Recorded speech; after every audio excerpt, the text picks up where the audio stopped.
Say hey to my Disco 4. I'm going to show you around some of the mods that I've done to make it even better off-road.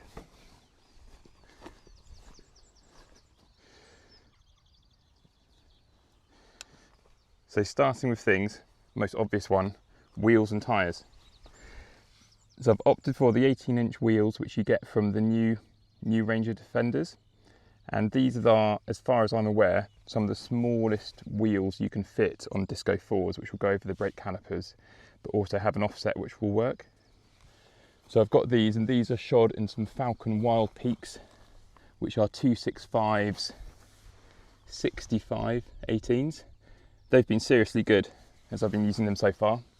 I've also, if we can focus inside here, I've put in some 30mm wheel spacers, which, to be honest, I'm not sure if I 100% need that, but it doesn't half look good in terms of that stance and things like that.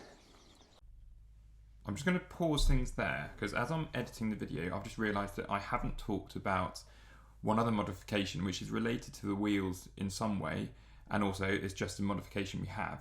So we are running a 2-inch lift or 50mm lift using our gap tool.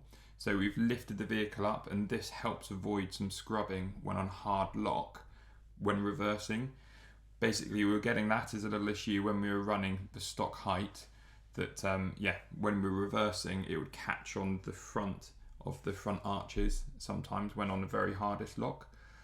It also gives us the benefit of being able to play around with the height of the suspension, which is particularly handy when it comes to using the rooftop tent and being able to level to some degree. Coming around to the back, then I fitted some runny flaps, mud flaps, which have been great for just dispersing some of that mud when you're going off-road on something mucky. I've also got some terra firma rock sliders or tree sliders, however you want to call those. They've taken a bit of a beating so far, but been very good. As you'll see here, I've got a Mantec raised air intake. Being honest, I'm not really sure what that's doing beyond aesthetically looking kind of cool. And this is something I fitted a few years ago. So I've got some of these sort of window shades here. The purpose of this is we're a family of 5, we travel around, we might want to have windows open, so it just helps a little bit with the wind noise as well as a bit of protection. And you'll also notice that we've gone for the limo tint at the back. So this is doing 2 things from our perspective. It's a bit of security, so people can't peep in. And also we got this because we're going on a big trip to Spain and France. So we wanted a bit of protection from the sun. So working our way around from the back, you'll notice we've got a pretty chunky aluminium rooftop, well, not rooftop tent, roof rack. And this is made by Patriot, a British-based company. I lucked into this one. This was a Facebook Marketplace find, local to me. I was just on the lookout for a roof rack, and this just happened to be the one which appeared, which is one of the best ones. So happy days. You'll see in here we've got a nice, very big light bar along the top. Pretty crazy what that does. When that lights up, it's like you're basically lighting up the world with the sun. We've got that on is it a 3-way switch, so we can basically have it in an off position. We can have it on at any time, and also we can have it on working with full beams, which has been pretty handy.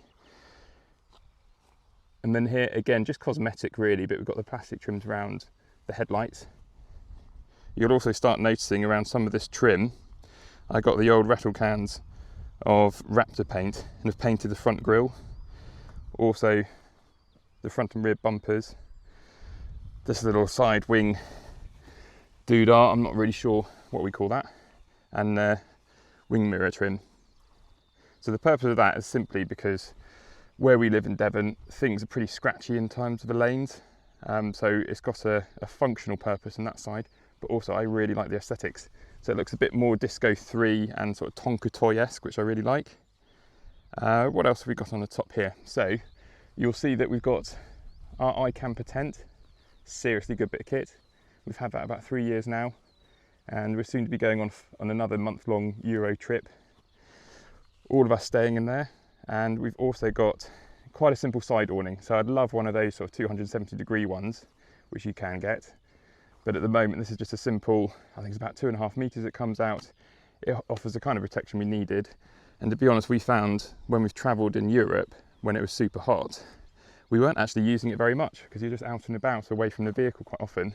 It was more when we've done trips up to Scotland when it's raining loads ended up being where we'd all huddle to get some dry and, well, warmth, I'm not sure. So yeah, those are the mods that we've done to our Disco 4.